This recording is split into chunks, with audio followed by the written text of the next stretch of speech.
Vamos lá. O ideal é que a gente comece mesmo em tempo, né, na hora combinada, em virtude de a gente, na verdade, já ter colocado às 19h30, considerando trânsito, em dia de chuva. Então, acho que isso já deve ter dado um tempo legal de vocês chegarem em casa e a gente poder começar a fazer um bom trabalho.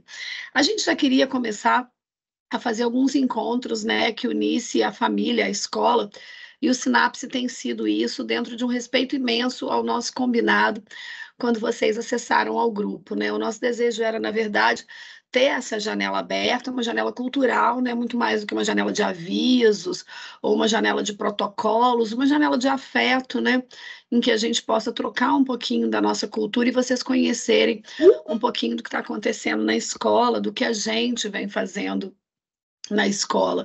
Eu costumo falar para os alunos, quando a gente tem semana CAVE, por exemplo, e que a gente tem ali o itinerário, e de repente a gente abre o itinerário para que as outras pessoas possam ver, eu brinco com eles que a gente tem que fazer o que a gente faz no cotidiano, é como se a gente, de certa forma, abrisse uma janela, e as outras pessoas que não têm acesso até então àquilo que que a gente realiza, possa ter uma chance de ver o que acontece. Então, sou eu, professora Vanessa Laje, sou professora de português de redação no curso CAVE, dou aula no segundo ano e dou aula no terceiro, além de no pré-ENEM, né? Quase todos que estão aqui já têm filhos que estão comigo, né? A gente vê algumas pessoas aqui de filhos que ainda estarão comigo. Agradeço, inclusive, a dedicação do tempo para conhecer um pouquinho do trabalho que a gente faz com os filhos de vocês. A ideia do Lawrence, né, ele cria o Sinapse, porque a gente está num processo de leitura fervilhante no CAVE. A gente tem uma mesa na sala dos professores com exemplares de livros novos, exemplares de livros que os professores pedem. A gente tem trocado leituras e feito uma participação muito interessante. Às vezes a gente coloca ali na sexta-feira de manhã um texto para começar o dia, aquele momento que talvez a gente vá se jogar no celular, a gente poder, na verdade, conhecer um autor, um escritor, ter um desejo de comprar um livro, de presentear. Então, é mais ou menos essa a nossa onda. E a gente quer começar mesmo esses cursos, então que bom que vocês aderiram, porque a gente vai no miudinho, assim, né, ganhando mais e mais adesão e podendo fazer um bom trabalho. O curso de hoje é para ficar um pouquinho por dentro da redação do Enem. Eu sempre tive um desejo de encontrar os pais, porque, na verdade, eu acho que, como a gente, na verdade, é um pouco meio da mesma geração, e eu observo, porque estou trabalhando com jovens, uma diferença tão grande do que eram os nossos processos seletivos para os processos seletivos dos nossos filhos, dos nossos alunos, que eu sempre achei que seria interessante se a gente pudesse conversar com os pais e apresentar um pouco do que vem a ser essa redação que hoje os alunos escrevem. Então, aqui estou começando, boa noite a todos. Eu vou pedir uma gentileza, se vocês quiserem falar comigo, não há problema algum, né? Levanta a mão que eu cedo a voz. Pode abrir o microfone, pode fazer perguntas, vamos fazer um bate-papo bom e, ao mesmo tempo, vou tentar mostrar para vocês, inclusive, o slide que eu mostrei para os filhos de vocês hoje, na medida em que essa semana é uma semana de entrega de tarefas. Bom, vamos começar nosso trabalho. É, Sobre a proposta de redação, né? Eu usei a tarefa 3. O CAVE tem 21 possibilidades de escrita no ano quando o aluno está no terceiro ano. Quando o aluno está no segundo ano e no primeiro ano, ele tem 8 possibilidades de escrita, um pouquinho menos do que a metade, mas 8 possibilidades de escrita orientada, com tarefas que a gente tem, inclusive, mandado para casa em PDF. A ideia é que todos possam participar. A ideia é que, a partir de hoje, vocês possam participar também, tanto da hora de receber essa tarefa, poder lê-la, poder conversar sobre o tema em casa, entender mais ou menos, acho que a imagem da tarefa é muito importante. A gente tem enviado do sexto ano até o terceiro ano tarefas impressas pelos alunos e tarefas em PDF para que os pais possam, em torno da mesa, em torno do momento de lazer, conversar um pouquinho. Às vezes o pai tem um repertório que o aluno nem conhece, que vai ser surpreendente. Então, gera afeto, gera aproximação, gera conhecimento. A ideia é ter esses espaços mesmos. Essa semana A gente está no terceiro ano na tarefa 3, no segundo ano na tarefa 2, no primeiro ano na tarefa 1 e no ensino fundamental também começando a tarefa 1, mas essa semana a caixinha vai ser usada por quase a totalidade dos alunos do colégio. Bom, eu escolhi essa tarefa, assim como eu escolhi o simulado 5 do ano passado. Talvez para vocês o simulado 5 não tenha tanto sentido, para mim ele tem máximo sentido, porque o simulado 5 de pré-ENEM do ano passado foi o simulado em que a gente conseguiu chegar muito, muito perto da frase temática. O tempo todo aqui eu vou falar com vocês sobre proposta de redação e sobre frase temática. A proposta de redação é algo bem mais amplo do que, na verdade, a frase mesmo que traz o tema, o coração dessa frase. Hoje vocês vão aprender um pouquinho dessa linguagem e vão poder, na verdade, ajudar um pouquinho os filhos a entender melhor processos como de tangenciamento, fuga, mas também para que vocês possam levar consigo um pouquinho de conhecimento, inclusive no ano em que, pela primeira vez, o concurso de redação do CAV vai ter uma categoria para pais participarem. Quem sabe hoje a gente já não tem aí um pai ou outro querendo mandar uma tarefa 3 para eu corrigir, vai ser um prazer imenso, viu? Boa noite, Eduardo. Bom, vamos lá. Eu trouxe a proposta da tarefa 3 e quando eu falo sobre a proposta, eu tenho ali uma frase em caixa alta, em negrito, que é os cigarros eletrônicos e seus riscos à saúde dos jovens brasileiros. O que eu preciso, às vezes, que a gente comece a entender é que todo esse texto que aparece na sua tela, para além dos textos motivadores que são citados, que é um texto 1, 2, 3, que é apresentado na prova, tudo isso faz parte de uma grande proposta. Se eu contar para vocês que pelo menos 3 vezes, de 2009 até 2023, a gente teve mudanças na estética da prova do Enem, por desconfiarmos todos nós que os alunos não liam os textos motivadores, onde inclusive aparecem repertórios e aparecem projetos de texto muito interessantes, inclusive os próprios desafios aparecem ali, né? Causas e consequências que podem ser discutidas. Então, a gente fica sempre pensando sobre essa ideia de como fazer o aluno fazer a leitura da proposta de redação como um todo.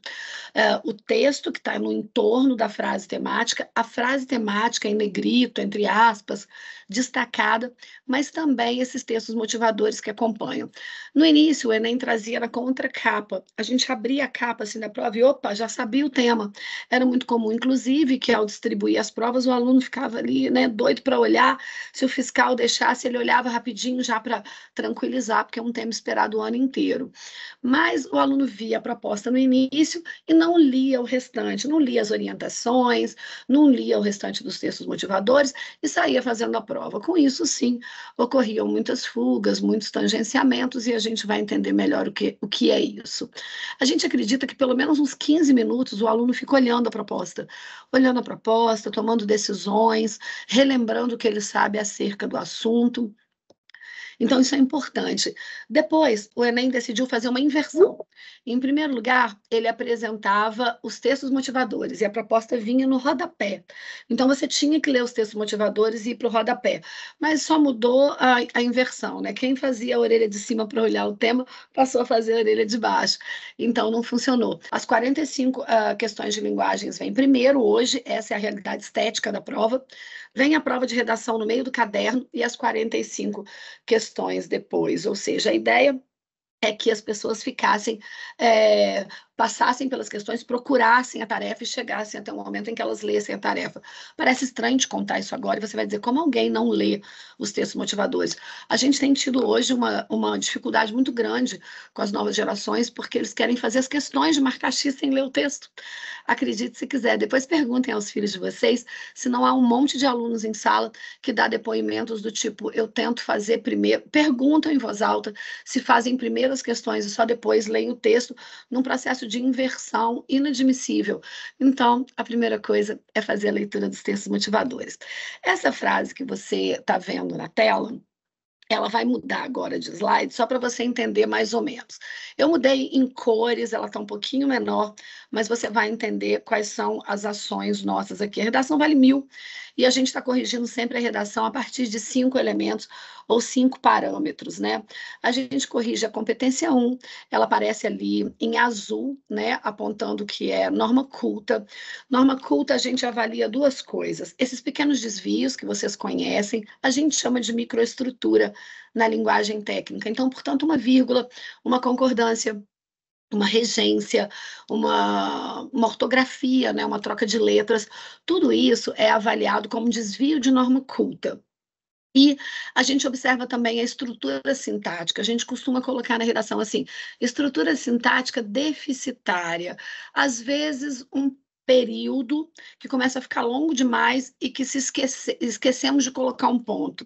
Às vezes, um período curto demais, que a gente colocou um ponto onde não deveria, que ali deveria ser uma vírgula ou mesmo uma continuidade do assunto.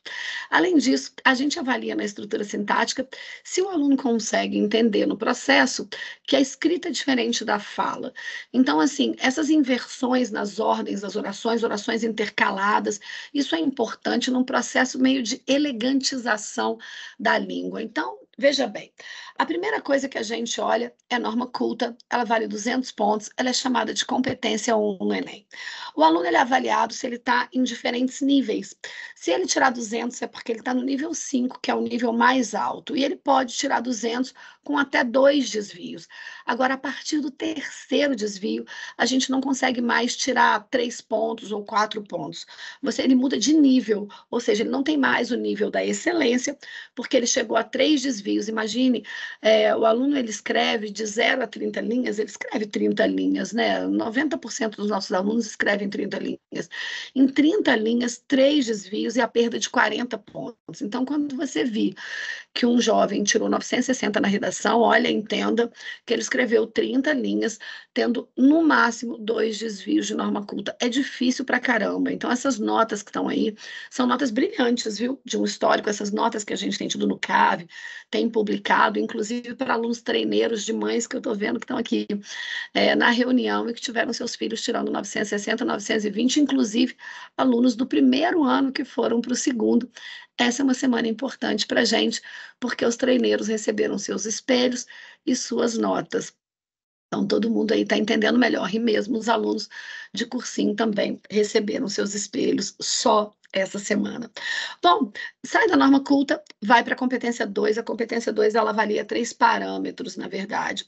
Ela avalia a proposta, se essa frase foi contemplada de maneira completa, plena, e para ela ser contemplada de maneira plena, o aluno vai ter que usar todas essas expressões que aparecem em caixa alta ou em maiúsculas.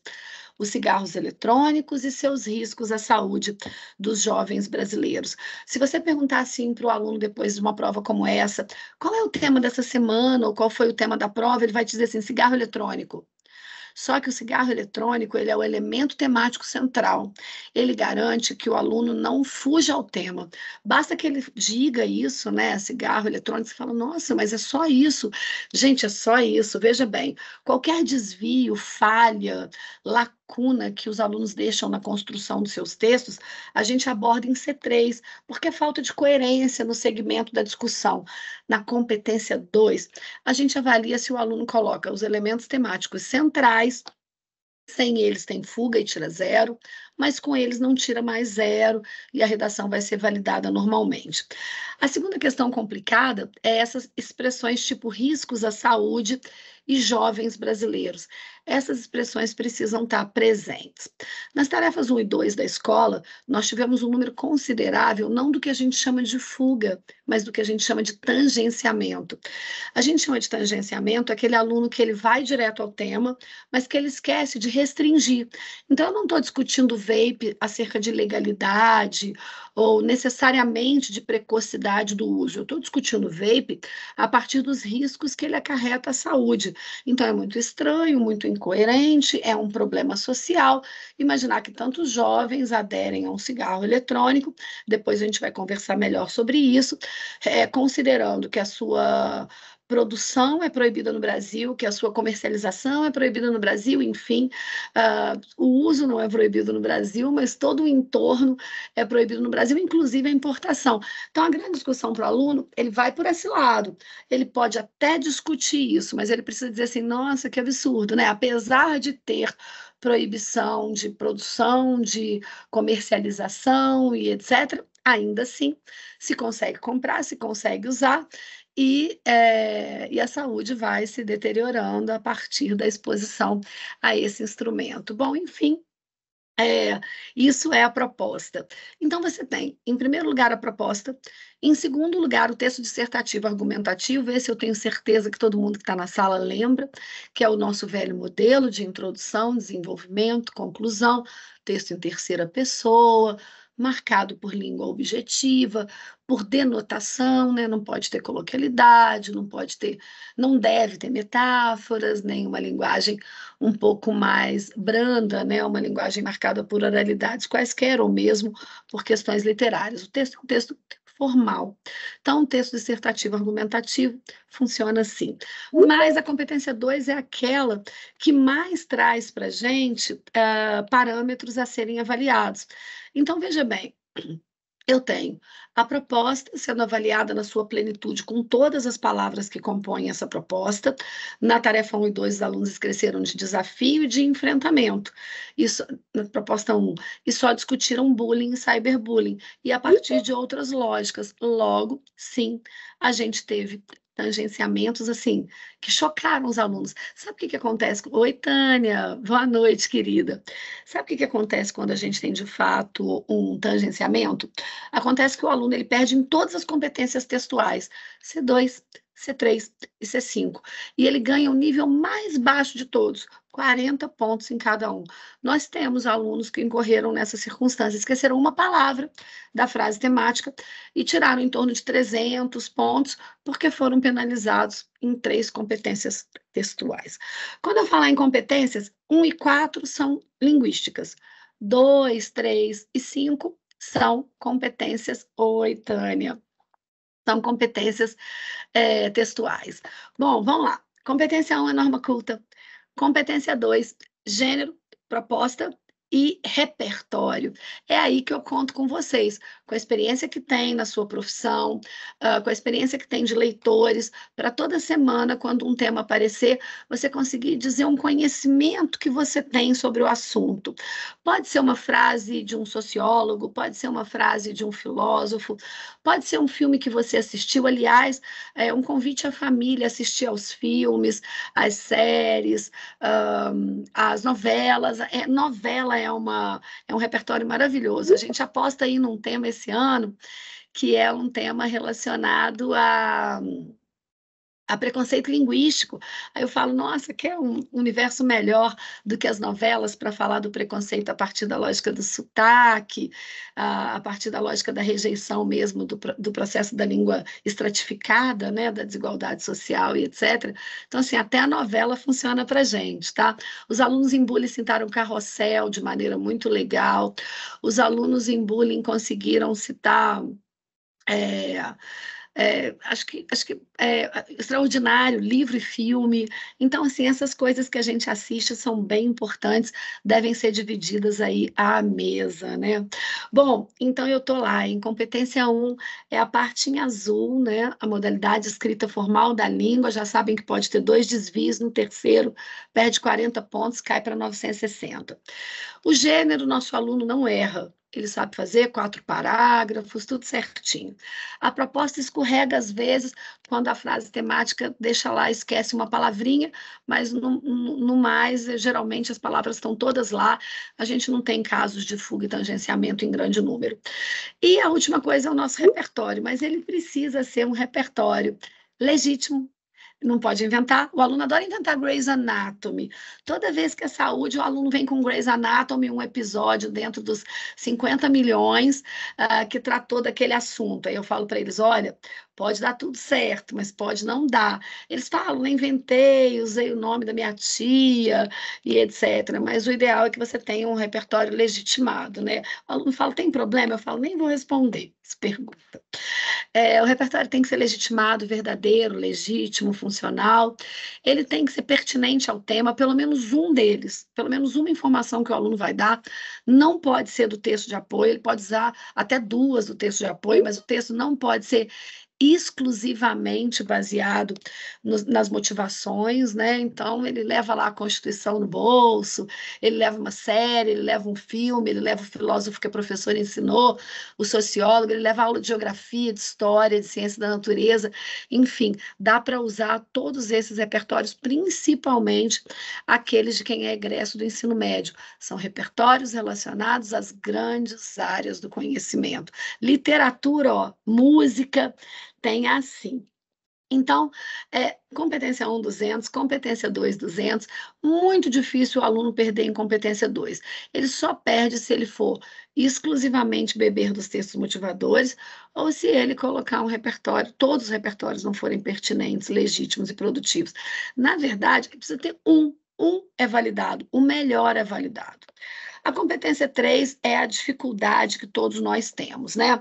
Ela está ali em roxo, dividida com a competência 4, que é coesão e coerência. Essa talvez seja mais complicadinha para a gente, porque é onde o aluno está de fato sendo avaliado. Eu sei que os alunos escolhem modelos, eu sempre sugiro a eles que façam o seu próprio modelo. Existe um determinado momento que o aluno já sabe os conectores que ele quer usar, o aluno ele já sabe usar um bom período de constituição. Eu tive inúmeros alunos que tiraram 960 usando a Constituição, o Gilberto de Menstein, usando aquilo que é clássico, e não tem problema nenhum. O problema é quando ele não sabe produzir reflexões sobre aquilo. A gente sempre, quando vai corrigir uma redação, na competência 3, que é a mais delicada, a gente se pergunta, ele selecionou bem os argumentos? Ele organizou bem os argumentos? Ele interpretou bem os argumentos exaustivamente? E ele relacionou todas essas ideias.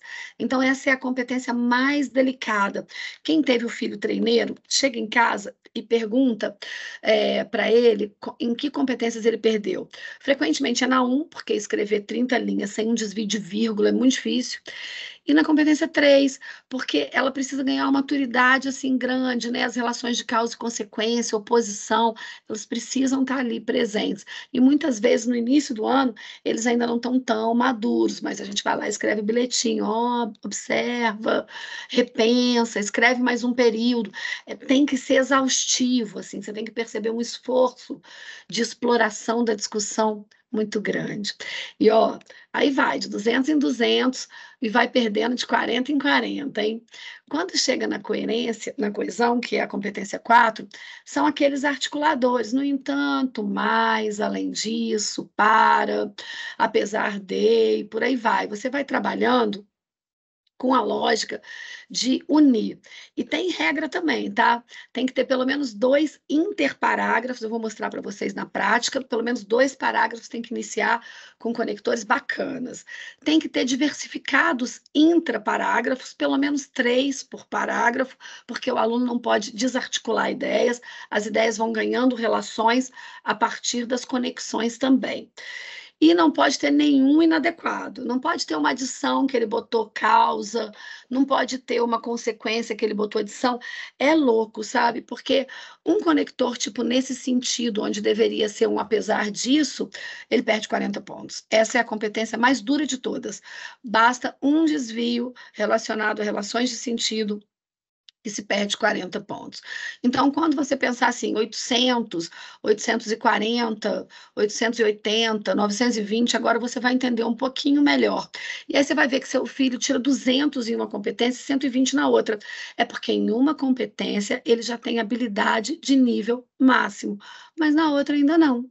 Na outra ele ainda não tem uma habilidade de nível máximo, ele precisa avançar, produzir melhor, enfim, fazer um processo de caminhada que ele ainda não está pronto totalmente para isso.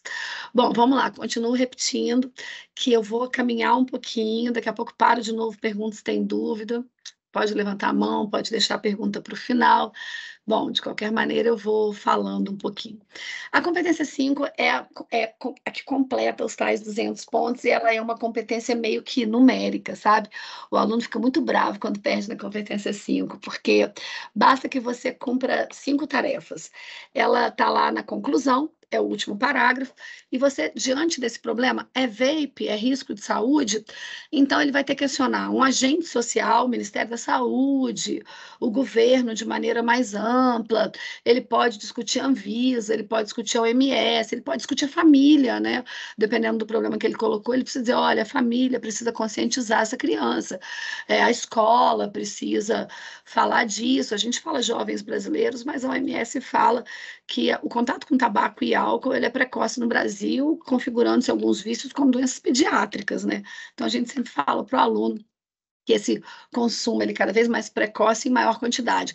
Você não chama 5.800.000 pessoas para discutir um assunto periférico, né?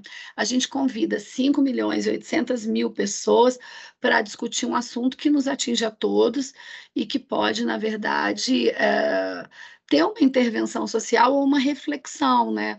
A gente brinca sempre que todo problema que é entregue ao aluno, ele precisa se sensibilizar, entender o que está acontecendo, que aquilo é um problema sério, ele não ia estar sendo convocado se não fosse. Ele precisa se mostrar impactado pelo problema, de modo que ele consiga acertar de maneira precisa um agente que possa atingir aquilo na expectativa dele. E ele precisa transformar, que ele vai escolher essas ações que ele vai usar, né? O governo federal vai fazer isso, a família vai fazer aquilo, enfim. O fato é que ele precisa de 5, e a gente brinca com cores. No final da reunião eu vou mostrar para vocês como que a gente brinca colorindo a redação em sala de aula. Eu preciso saber quem vai fazer, é um agente. Eu preciso saber o que vai ser feito, que é uma ação transformadora. Eu preciso saber, através o canal, o modo, o meio como essa ação vai ser realizada. Eu preciso saber para que você quer que essa ação seja realizada, né? Para preservar a saúde dos jovens, para que esses jovens tenham longevidade saudável e por aí vai. E eu preciso saber um detalhamento, um desses 4 pilares, o agente, a ação, o meio ou o fim, precisa aparecer de modo detalhado, de certa forma esgotado.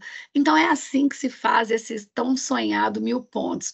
Eu queria falar com vocês que o mil mesmo, ele é um 1.000 de 19 pessoas no país. A gente tem tido nos últimos 5 anos de 19 a 50 notas 1.000, ou seja, redações de nota 1.000. Vamos falar a verdade, né? Um ano em que 19 pessoas tiram nota 1.000, 960, 1.000 né? Quem tira 980 está ali no topo de nível altíssimo dentro das competências. Então, assim, o 1.000 é super possível mirar nele? É. E o 960, eu nem vou te dizer, assim, se o aluno for dedicado, ele não perde, não. Isso aqui é técnica, é a teoria, é a atenção às aulas. Eu brinco com os alunos que todos devem ter um caderninho. Eu sou uma pessoa de cadernos, né? E eu falo para eles que é um caderninho de redação, uma espécie de um tudão, assim, em que ele vai... na aula de geografia, o professor falou sobre crise climática e deu um dado de um país, o aluno vai lá e fala, opa, crise climática. Eu brinco com eles que eles nem devem procurar selecionar isso de maneira muito segmentada, não. Eu vou escrevendo 1, 2, 3, 4, 5, 6, 7, 8, 9, 10, e aí eu vou procurando no caderno e vou achando. É uma frase que ele viu, é uma... É um filósofo novo, é uma informação nova que ele aprendeu. Então, assim, a gente vai caminhando. Ai, estou super feliz de te ver, viu, Aline? Vou fazer uma parte aqui. Aline, muito bom ver você. Minha colega de escola de vida toda, minha colega da faculdade de letras. Ou seja, temos uma professora de português aí me assistindo, viu? Obrigada. Olha só, então, é possível, é muito possível. É só fazer o treino. 21 propostas, hein? Quero ver quem vai conseguir entregar as 21 bacana em um dia, com notas de mais de 900, com alta produtividade. Devagar a gente vai. Em 5 redações, a gente consegue garantir que o aluno coloque o pé no 920 sem descer. E aí a gente vai caminhando e fica ali no 920, no 960. Mas tem que fazer, assistir a aula, fazer e ir se organizando. Bom, eu fiz uma listinha de coisas que a gente deve fazer diante da proposta. Imagino que você vai lá concorrer ao concurso de redação esse ano, na sessão dos pais, acho que também funciona bem. Então, assim, talvez você vá precisar também dessas orientações do que fazer diante da proposta. É uma listinha e ela tem 5 pontos.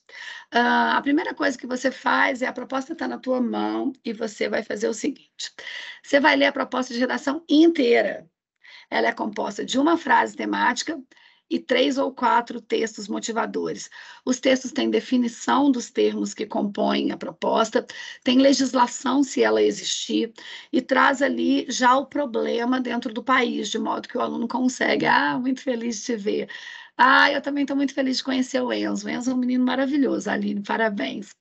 Olha só, então essa seria a nossa primeiro passo, ler a proposta inteira e observar a frase temática e textos motivadores. No segundo elemento, o aluno vai tentar identificar esses elementos e colocar ali, não posso tangenciar, eu não posso fugir, é uma coisa que tem que pensar. No final do texto, antes dele me entregar, ele tem que dizer assim, cara, eu tenho certeza, 100% que eu não tangenciei, porque o elemento do texto está lá, cigarro eletrônico. E eu tenho certeza que eu não fugi ao tema, porque eu falei do jovem brasileiro, e eu falei dos riscos à saúde do jovem brasileiro que vai aderir ao cigarro eletrônico, que é uma droga meio lícita e ilícita, né? Não sei, porque lícito fumar, mas ilícito fazer qualquer movimento mercantil relacionado a ele. Pelo menos é assim que funciona no momento. O terceiro elemento é pensar em um projeto de texto com 2 teses. É aí que começa. O primeiro parágrafo, a gente tem uma tarefa. A gente precisa usar 2 teses. Os alunos, às vezes, querem fazer teses mais amplas, assim, eu não quero pensar sobre isso agora. Então, eu vou falar assim, as causas do uso de cigarro eletrônico entre os jovens que levam a consequências danosas à saúde, que os coloca em risco grande de deterioração da saúde. Então, se o aluno pensou isso, já está bom. Ele precisa anunciar para o corretor assim, olha, querido, hoje eu vou trabalhar com as causas, e aí ele vai ter que cumprir, porque isso faz parte da competência 3, que é a coerência. Eu te disse o que eu vou fazer no primeiro parágrafo, e eu vou te entregar isso até o final. Mas não é só isso, né? Pode ser que ele não queira falar só assim, causas, consequências.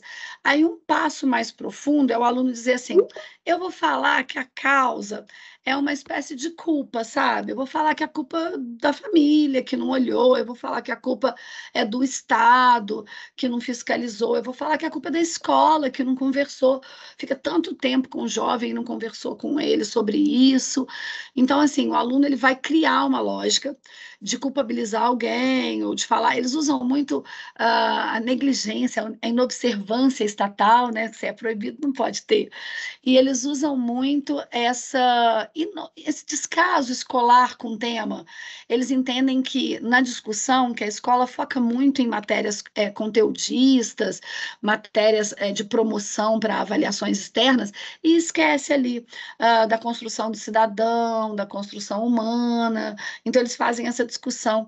Geralmente, a do Estado, eles fazem à luz de Gilbert Menstein, falando sobre a cidadania de papel.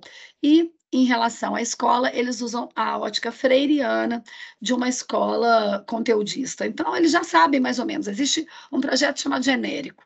E aí eles vão só assim, bom, além de Freire, eu posso usar mais umas 4 pessoas que pensam a mesma coisa. Além de Menstein, eu posso usar mais umas 4 pessoas que pensam a mesma coisa. E aí ele vai se tornando confortável. Ele fala, opa, esse projeto aí vai dar, hein? Aí ele só vai, na verdade, interpretando e relacionando com as ideias daquele tema.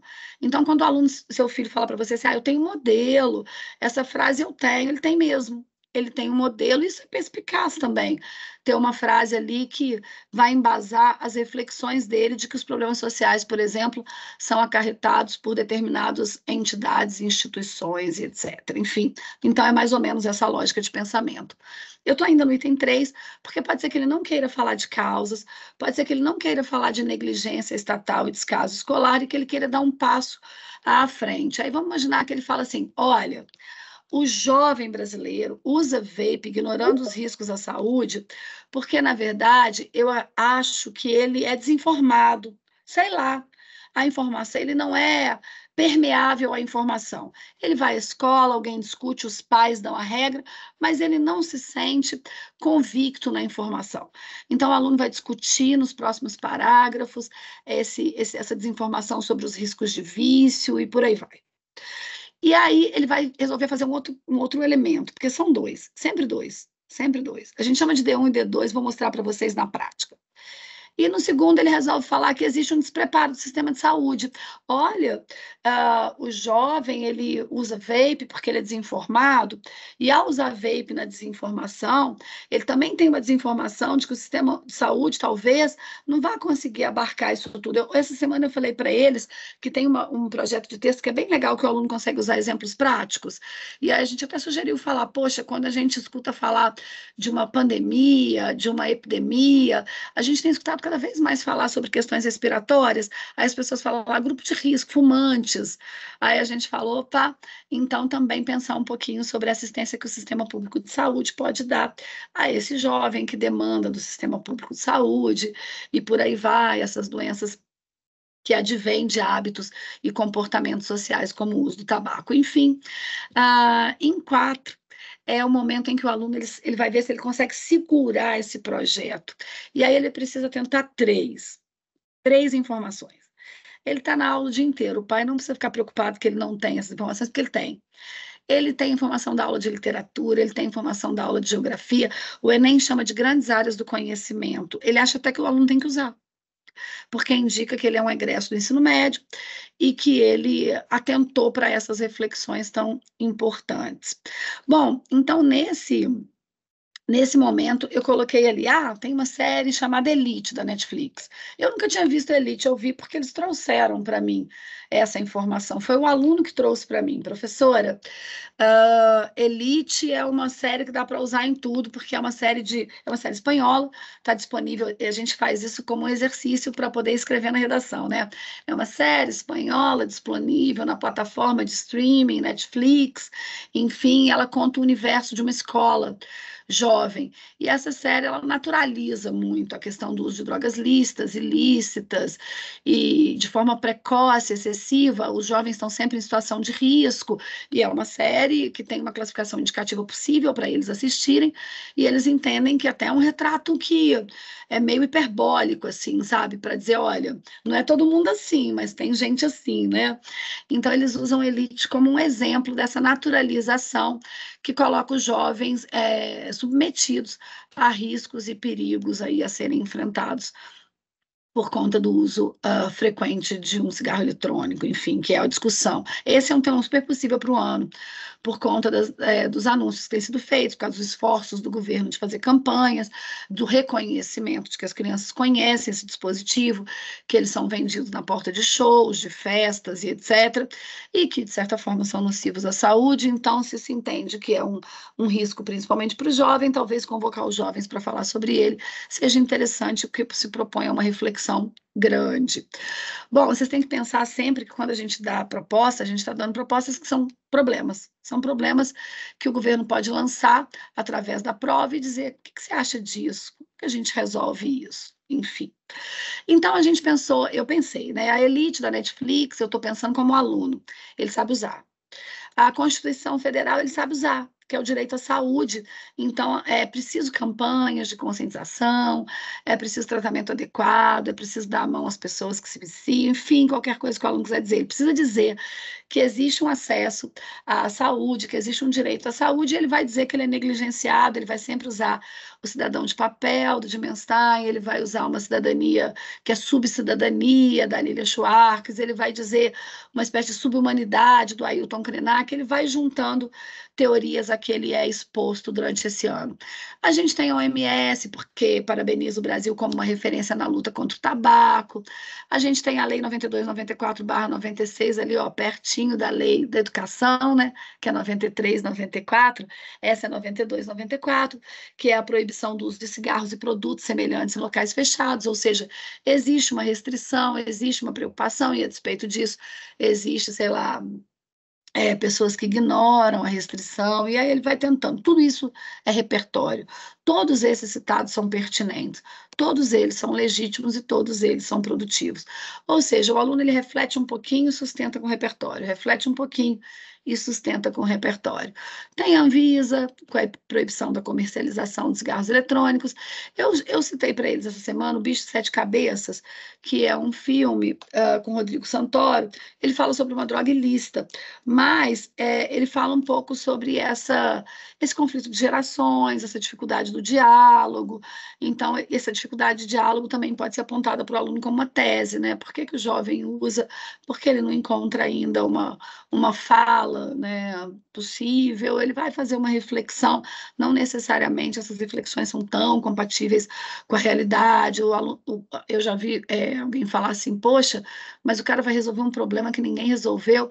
Ele vai refletir sobre os processos, é um convite a pensar, por que que eu estou sendo convocado a pensar sobre isso? Por que que isso é um problema? O que que eu posso fazer diante disso? E por aí vai. Então, na aula dessa semana, todos os alunos foram convocados a pensar um pouquinho sobre essas imagens que estão aí. Ele vai dizer o quê? Que o governo podia ter feito algo que não fez, que a família podia ter feito algo que não fez, que a escola podia ter feito algo que não fez, ou que se essas três instituições se juntassem, talvez os jovens brasileiros não estivessem tendo tanto acesso ao cigarro eletrônico, não estivessem fumando excessivamente, precocemente, etc. Então, eu usei aí coisas que ele poderia usar. Se ele escolhe a família, eu usaria O Canto dos Malditos, é o livro que dá origem ao Bicho de Sete Cabeças. Então, então eu consigo trabalhar com esse conflito, com essa falta de diálogo, que pode ceifar o mal pela raiz, né? Se ele falar escola, ele vai usar o Paulo Freire. Se ele usar o governo, talvez ele vá citar tanto a Constituição, quanto o Cidadão de Papel, quanto o Silvio Almeida. A gente debruça sobre essas pessoas. O aluno traz, às vezes, um repertório que ele já tinha, que ele leu, que ele conhece, que ele viu um documentário, uma entrevista, e a gente vai se unindo. Mas isso é um projeto básico, assim, que dá para usar quase que sempre. O problema não é o repertório que se usa, o problema é o uso que se faz dele. Como que você consegue fazer todas essas relações e interpretações importantes para conseguir chegar numa redação mais próxima do 1000. A gente mira no 1000, né? Toda vez que eu quero explicar para eles sobre pertinência de repertório, eu mostro uma coisa que é muito sobre o tema. Eu não sei se vocês já ouviram falar nesse documentário da Netflix, Big Vape, né? Que vai fazer uma crítica à Juul, que é uma indústria que produz cigarro eletrônico, vape, vaporizadores, não sei como é que vocês conhecem o nome disso. E aí eu digo para eles, olha, você pode citar essa Big Vape porque você viu, acho que devia ver, inclusive, porque é um tema concorrente, aí está no top 10 do ano.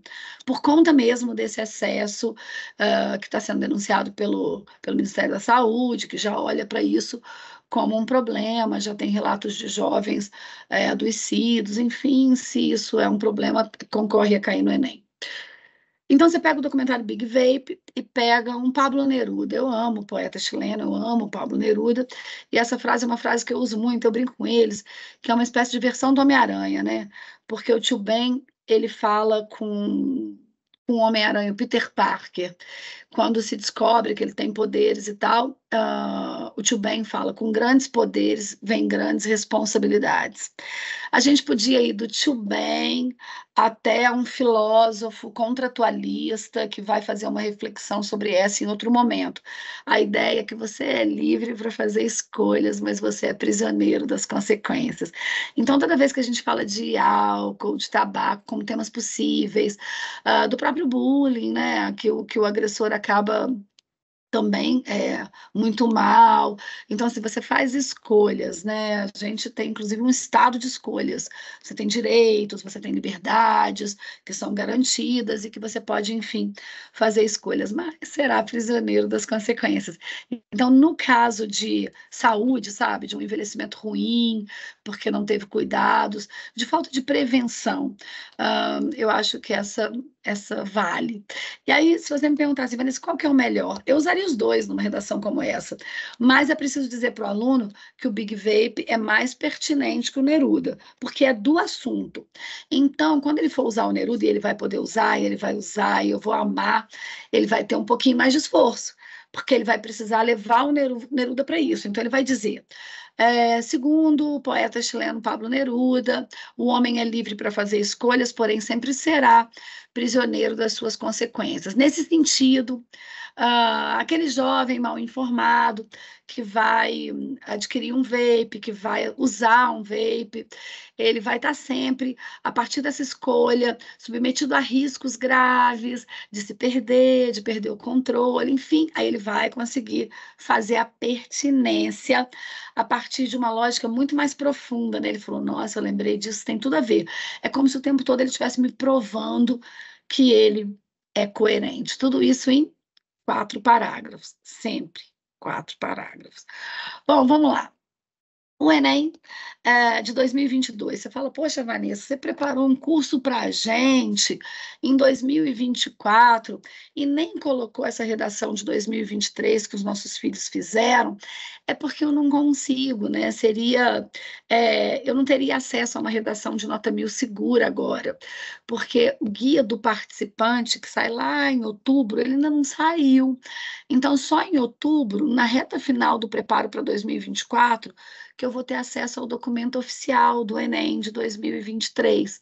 Então, por hora, o que a gente tem é o de 2022. Então, o que você vai ver aqui agora não é o tema que a gente acertou, né, que foi tão bacana ter discutido sobre ele, que o tema da questão dos cuidados, né, da mulher que se dedica ao cuidado em casa e que não é remunerado, e que não é reconhecido como trabalho, enfim, toda a discussão de gênero e cuidado que o Enem propôs esse ano. O que você vai ver aqui é a proposta de 2022, que era a proposta relacionada ao desafio para a valorização dos povos e comunidades tradicionais. Era um tema difícil também, para não cair em tangenciamento, né? Povos e comunidades tradicionais era o elemento central, e desafios para valorização, né? Era o elemento adjacente. O Vanessa tem que escrever desafio para valorização. Não, o aluno pode escrever assim: a luta para tirar da invisibilidade os povos tradicionais. E os povos tradicionais quilombolas, indígenas, pescadores, quebradeiras de coco de babaçu, tudo isso estava explicado lá. Pessoas que vivem de forma rudimentar, ligada à natureza. Então, assim, era possível o aluno fazer. Eu escolhi uma redação de nota 1000 para entrar na segunda etapa do nosso encontro hoje. A gente começou pontualmente às 19h30, ali, 19h35, porque o Laurence chamou as pessoas ali no grupo do Sinap avisando que a gente ia ser pontual. Então, a gente começou ali, vamos pegar o 19h30 mesmo. A gente está 20h20, vocês estão aí me aguentando. Estaria tocando um sino agora no CAV, assistiram uma aula, agora, a partir de agora, são geminadas, tá? A gente vai ficar mais um pouquinho, passando para a segunda etapa do processo. Eu vou mostrar uma redação de nota 1000 na prática, para ver se você conseguiu entender. Ó, estou super disponível, tá? Quer assistir uma aula presencial, a gente pode marcar. Quer fazer um outro curso mais para o meio do ano, a gente pode fazer. Quer fazer um curso para poder se preparar para esse concurso de redação, pode fazer. Quer mandar uma redação de tarefa para ver se entendeu e se pode acompanhar mais de perto? Ó, ainda dá tempo de inscrever no Enem, dá tempo de participar ativamente. Então, eu estou à disposição de vocês. Ó, começada a segunda etapa.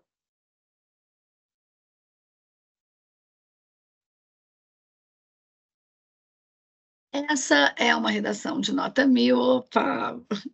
Essa é uma redação de nota 1000 e ela começa com a introdução, não é isso? Vamos lá, temos aqui uma introdução já colorida, eu vou segurar o colorido primeiro, peraí. Vou ler com vocês. Na obra literária Triste Fim de Policarpo Quaresma, do autor brasileiro Lima Barreto, a figura do protagonista é construída a partir de um ideal ultranacionalista, baseado na valorização das questões do próprio país. É um personagem icônico do Lima Barreto. Analogamente, fora da ficção, a sociedade brasileira não se comporta como Policarpo, visto que essa não se preocupa em valorizar a memória dos povos tradicionais brasileiros, embora sejam tão importantes para a identidade nacional. Nesse ínterim, entende-se a negligência estatal e a não eficiência da legislação como causas desse desafio. Eu tenho até críticas a essa redação, mas o fato é que ninguém tira dela o mil. Ok? Essas redações aparecem às vezes também com algumas digitações incorretas, porque muitas vezes elas aparecem naquela cartilha do Lucas Felp. Se vocês quiserem acompanhar o Lucas Felp, é aquele garoto conhecido como o garoto que tirou 1000 com Black Mirror. Ele é um garoto visionário, né? O Lucas Felp mora nos Estados Unidos hoje, é um jovem brasileiro. Ele passou em diversas universidades de alta concorrência, em cursos de alta demanda, mas escolheu ir embora para os Estados Unidos para fazer uma faculdade lá. Mas ele acabou ficando muito conhecido porque ele fez uma redação de nota 1000 num ano muito difícil, que era um ano sobre tecnologia, né? A frase temática era complexíssima, que era a manipulação dos usuários a partir do controle de dados da internet. Era uma redação sobre algoritmo, né? E ele fez com Black Mirror, que é uma série da Netflix genial também, que eu acho que vocês deviam assistir. Tem uma história direto ao assunto também na Netflix, que são pílulas. São 20 minutos de aula corrida com infográficos, que é maravilhoso assistir em família. Aqui em casa a gente assiste, nós três, é bem legal mesmo. Então fica aí algumas dicas. Eu vou começar a mandar umas dicas para vocês no Sinapse também, de coisas que podem contribuir aí com os filhos de vocês. Bom, então ele começa com Lima Barreto, ele faz a passagem para a frase temática e depois ele vem com um projeto de texto. Ô, Vanessa, então o parágrafo é esse. A gente fala que o primeiro parágrafo ele tem que cumprir 3 etapas. Ele tem que usar um repertório sociocultural. Todas as redações dos filhos de vocês começam com um repertório sociocultural. Ele escolheu o nacionalismo do Policarpo Quaresma. Depois, ele tem que fazer um esforço para comparar esse repertório, aproximando-o da frase temática problematizada. Está lá, ó. Não se preocupe em valorizar a memória dos povos tradicionais. Lembra que eu falei? Povos tradicionais, comunidades tradicionais, elemento temático central. Desafio e valorização, elementos adjacentes. O valorizar está ali em verde e o desafio em azul. E as duas teses. Ele vai dizer que existe uma negligência do Estado, olha aí aquele projeto clássico, e que existe uma falta de eficiência da legislação. Bom, ínterim está com acento ali errado, que eu acho que é uma digitação antecipada do FELP, não é a que está na cartilha, né, que já vem consertada. E existe essa ideia de não eficiência, né? É ineficiência. A gente não usa advérbio junto com substantivo. Então, ele vai falar sobre a negligência do Estado e a ineficiência da legislação como causas dessa desvalorização de indígenas, ciganos, quilombolas, pescadores, quebradeiros de coco de babaçu, ribeirinhos e etc. Gente, repara, um parágrafo, 3 partes. Eu vou ticando assim, ó, eu coloro a redação deles às vezes. Achei o repertório, hein? É pertinente, legítimo e produtivo, hein? Vi que o gênero está certinho, tem introdução, tá tudo certo. Vi que a frase temática está contemplada. Esse menino aí tirou 200 em C1 no primeiro período e acabou. Não se tira mais ponto desse menino a partir do primeiro parágrafo na competência 2, que é a competência textual, proposta, gênero. Na competência 1, o ínterim, a gente tem dúvida se ele está digitado errado ou se ele escreveu assim, porque não tem esse acento aí na oxítona, né? E não é legal usar advérbio junto com substantivo, mas ok, ele tirou 1000, bora, partiu. Pode ser o ínterim, deve ter um erro de digitação. No caso do não eficiência, passou, eu que estou sendo purista demais, hein? Então, o que ele vai falar mesmo? No próximo parágrafo, o Estado é negligente. No outro, ele vai falar o que mesmo? Existe uma ineficácia na legislação. Não é que vai dar certo? Quando seu filho te entregar uma redação, o primeiro parágrafo deve ter entre 3 e 4 períodos, porque ele tem que contemplar 3 partes. E o professor, ele vai assim, deixa eu ver se tem conector, hein? Tem, né? Nesse ínterim, visto que E, analogamente, eu acho que ele pode, a partir de, parece que ele foi conectando ideias. Então, olha que legal. Você vê assim, C1 tem 3 desvios? Não, está com 200. Em C2, gênero, proposta, repertório, opa, 200. Em C3, tem projeto de texto? Tem. Ele vai falar do Estado, ele já me contou, ele vai me guiando pela mão. Ó, professor, eu vou falar do Estado e vou falar da legislação. Tem conector? Tem conector, C3, C4, maravilha. Esse aluno sai com 800 pontos do primeiro parágrafo.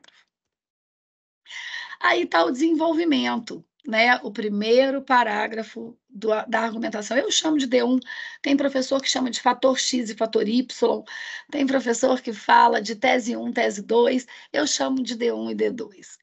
No D1, ele tem que falar do Estado e ele vem bonitinho, ó. A princípio, vou falar primeiro sobre esse assunto. Vale ressaltar a importância de um Estado ativo na resolução de questões sociais. Então, aqui ele já comprova que ele vai permanecer falando que a culpa é do Estado. Aí ele vai introduzir aquele repertório, hein? Aquele outro, lembra que eram 3? O primeiro foi Policarpo Quaresma. O segundo é o filósofo polonês Zygmunt Bauman. Eu sugiro aos alunos sempre para usarem filósofos do aqui e agora. Ou um brasileiro, no caso do Bauman não é, ou um contemporâneo. O aluno não lembra de Bauman, mas eu me lembro muito bem que em 2015, quando o Colégio CAV foi fundado na Rua Tiradentes, houve uma redação Educação 360, um evento do Jornal Globo e mais uma série de instituições de educação que aconteceu no Rio de Janeiro, se não me engano, Laura estava lá, e nesse evento Zygmunt Bauman falou, acho que foi a última vez que ele veio ao Brasil, se não me engano foi em 2015, posso estar errada, mas logo depois Zygmunt Bauman fez sua passagem, mas é um filósofo daqui agora, ele não falou de uma coisa do século passado e a gente está tentando forçar para encaixar aqui, a gente fala que ele é um filósofo que pensou de fato a tecnologia, aliás, quando ele fala sobre modernidade líquida, laços líquidos, superficiais, falta de conexão entre as pessoas, relações periféricas, ele está falando da gente, né? Da gente. Então, eu falo, alunos, se não conseguirem fazer um do aqui, um brasileiro, faz um do agora. Agora esse cara viveu meio junto com a gente? Se ele viveu meio junto com a gente, tá legal pra caramba. Então, acho que é mais ou menos essa a lógica. Bom, ele diz que o filósofo polonês Zygmunt Bauman, que para ele uma instituição, quando posicionada de forma a ignorar sua função original, o Estado, que esquece de olhar para a questão dos indígenas, nesse caso, ela é considerada uma instituição zumbi. É um Estado zumbi. Ele está ali, tinha que fazer alguma coisa, mas ele está fora do plano ali da sua tarefa, né? Então, pode usar Bauman de novo, Vanessa? Pode, é uma teoria importante, é uma teoria discutida pelos professores da escola CAV. Ele diz que, sob esse viés, o Estado brasileiro é análogo a esse conceito, visto que, no que tange a valorização e proteção das comunidades, ele é ausente.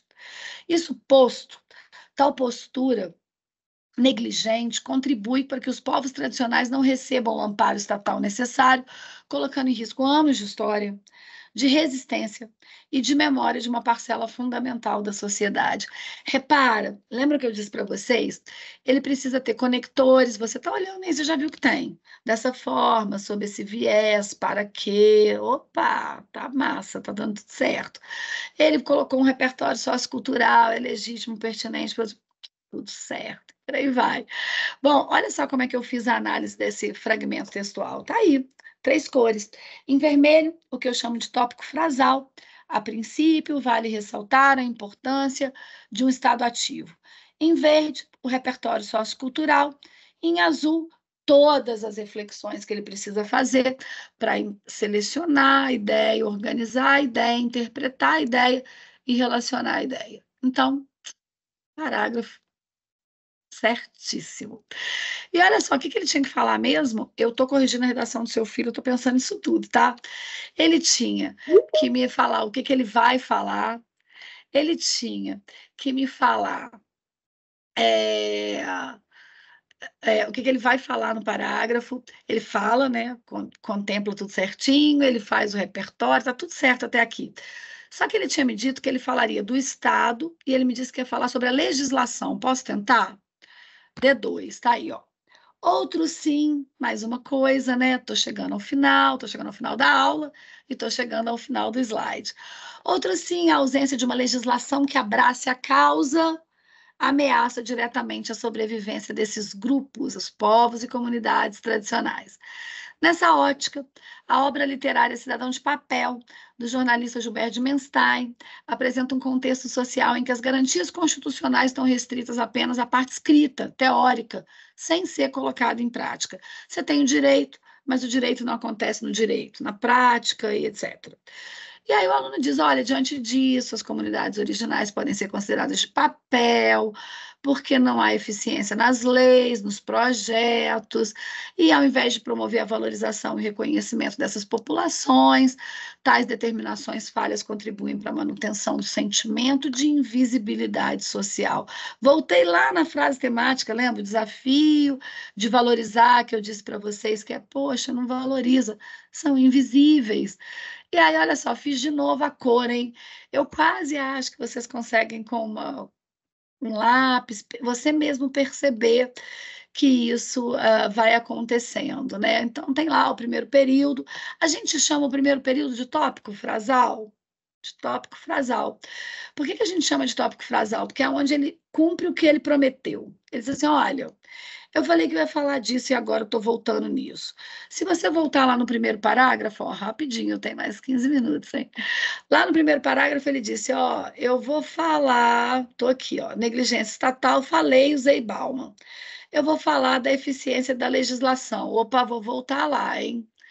Ele disse assim, outro sim, a ausência da legislação. Ô, Vanessa, mas pode repetir? Deve, deve.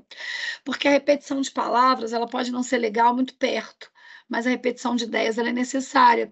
É isso que chama coerência, né? Ele vai fazendo a tessitura do texto, olhando para trás, olhando para frente, se organizando. Então, acho que é mais ou menos isso. Faz uma frase curtinha e diz: ó, estou cumprindo o que eu prometi. Vou falar sobre a legislação. Usa a cidadania de papel, que é um conceito que eles dominam magnificamente, assim. Consigo falar da cidadania de papel, consigo entender que acontece isso mesmo. Olha, eu prometo para você saúde, mas teve uma pandemia, eu não consegui te dar saúde. Eu prometo educação, mas, sei lá, não consegui te oferecer educação de qualidade de maneira universal. Mas, sei lá, os professores não tem professores na escola pública, não sei. Então, você vai o tempo todo fugindo ali ao que a Constituição prometeu. Te promete segurança pública, mas a segurança pública não é tão eficaz, tem um assassinato, enfim. Então, você vai trabalhando com a ideia de, olha, a legislação me disse que vai me entregar isso aqui, mas não me entregou, não. Então, é mais ou menos esse processo. Repara o seguinte, no final, é a parte em azul que a gente precisa olhar. Eu falo que isso é o aluno. O resto é o repertório que ele decorou, o tópico frasal que ele sabe que ele tem que fazer, os articuladores, repara, olha como é que todos os períodos começam com articuladores, outros sim, nessa ótica, diante disso. Assim, tem um período ali na frente e por aí vai. O que ele precisa é dar o sangue ali em azul para dizer, olha, é aqui que eu apareço fazendo as minhas... Esse sou eu. Eu tive essas ideias, eu pensei. Não tem professor que faça isso. É o aluno que vai tentar fazer isso na hora diante do tema que ele vai olhar e que às vezes ele reconhece como já tendo feito e às vezes ele é surpreendente. E o parágrafo final é a intervenção. Eu já vou colocar a intervenção em cores para a gente ver. Quer ver? Ó? Dessa arte é inegável que a respeito dos povos tradicionais, o Brasil possui entraves, desafios, né, para visibilizá-los, precisa resolver. É agora que eu quero ver se vocês conseguem achar os 5 elementos. E às vezes é 5 vezes 2. Se houver 2 problemas que não se resolvem com a mesma ação, a gente coloca 5 e coloca mais alguns, resolve tudo e fecha o texto. Será que a gente consegue saber? Em verde, porque em vermelho você tem tópico frasal. Entrei no parágrafo, expliquei que eu estou finalizando. Em azul, você tem a frase conclusiva reflexiva, que é, olha, se tudo der certo, né, a gente vai formar uma sociedade ciente dessas causas sociais do país, vai manter viva a memória dos povos tradicionais. Então, é a introdução do último parágrafo e a conclusão da conclusão. Agora, em verde, é onde a gente ganha 200 pontos. 40, hein? 40 por coisa. Governo federal, ator. Órgão de maior poder político nacional, detalhamento do ator. Criar projetos de reconhecimento que garantam direitos desses grupos. Ação. Opa, o governo federal vai fazer, porque é o órgão de maior poder político nacional, então tem um detalhamento ali da escolha. Ele vai criar laços, criar projetos, desculpa, de reconhecimento. E agora eu preciso saber do meio e do fim. Tá rolando, hein? Olha lá, ó. Por meio de... A ação vai acontecer por meio de campanhas estabelecidas pelo PNPCT, Política Nacional de Desenvolvimento Sustentável dos Povos e Comunidades Tradicionais, de forma que, ou seja, a fim de que a valorização das populações torne-se cada vez mais uma pauta discutida na sociedade. Parece-me que a gente faz 5, e ainda tem mais, né? Para isso, vai haver disseminação de informações, que é o papel do Estado, que estava negligente, e ele ainda fala sobre essa reivindicação desses locais para fins econômicos e privados, isso precisa ser evidenciado e impedido, porque é o caso da legislação. Então, é aqui que vocês veem, na verdade, o que eu faço com os alunos colorindo. Tem o governo, que é o ator, tem o detalhamento de quem é o governo, tem lá a ação que precisa ser feita, tem modo meio e tem fim. Essa é uma redação de nota 1000. Se eu consigo colorir 2, 3, 4, 5, 6, 7, porque todas são grandes quebra-cabeças. O aluno ele vai com as peças, sabe? E ele vai só montar. Então, esse aluno ele vai se organizando, vai se aprimorando em leitura, vai ganhando bagagem sociocultural, e eu acho que é esse que é nosso papel, é o incentivo à leitura, é a construção desses processos. Bom, eu acho que eu estou indo bem, né, porque consegui fazer 2 coisas. A primeira, te dar um cheirinho de tarefa 3, que vai ser entregue na segunda e na terça na caixinha, ela foi distribuída ontem, né, tá fresquinha, a gente sempre distribui na quarta, para terceiro ano, sempre distribui na quarta, recolhe na segunda e terça e devolve na outra segunda, de modo que o aluno entrega na terça e recebe na segunda. Esses alunos já receberam 2 tarefas, eles estão na terceira, vão receber na segunda-feira que vem. Bom, acho que era um pouco esse o meu recado. A gente fez a tarefa 3 e olhou para trás para entender o que é de fato uma correção do Enem. Veja o seguinte, eu vou abrir para perguntas, mas deixando para vocês uma tela em que eu uso a frase do INEP, né? Aquela publicidade ali, ela está cortada à esquerda, e eu coloquei para fim de conversa ou para começo de conversa, para fim da conversa hoje, mas quem sabe a gente não vai fazer outros cursos de leitura, de escrita, bater papo, fazer outras coisas muito legais com Sinapse. Existe uma frase que o governo federal usa em toda a publicidade do Enem, que é leia mais, seja mais. E aí eles vão falando, descubra novos livros, visite a biblioteca, descubra novos livros, leia com seus filhos e por aí vai. Bom, espero que vocês tenham gostado. Eu gostei, fiquei feliz. Muito obrigada pelas reações. Eu gostei, fiquei feliz de estar com vocês. Quero que tenham gostado também para poderem fazer com outros colegas meus, abrir essa janelinha assim, ó, do que acontece na escola e que a gente acha maravilhoso. Poder conhecer um pouquinho nosso jeito de falar, nosso jeito de produzir material. É aquele pouquinho. Eu acho que a gente tem que lutar para ser presencial, hein?